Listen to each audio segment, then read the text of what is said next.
Hello, मी आहे पूजा जुन्नरे आणि आज आहे आपला डे 2 ऑफ 30 डेज चॅलेंज.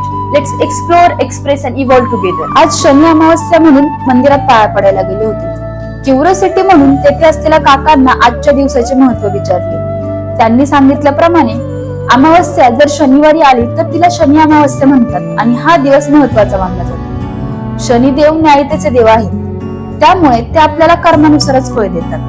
या दिवशी पूजा, दान धर्म आणि जप केल्याने शनी दोष व 7.5चा त्रास कमी होतो असं मानलं जातं. दानासाठी मोहरीचे तेल, काळे तीळ, काळे कपडे आणि अन्नधान्य विशेष मानलं जातं. पौराणिक कथेनुसार हनुमंताने आपल्या भक्तांसाठी शनिदेवाकडून अभय घेतलं.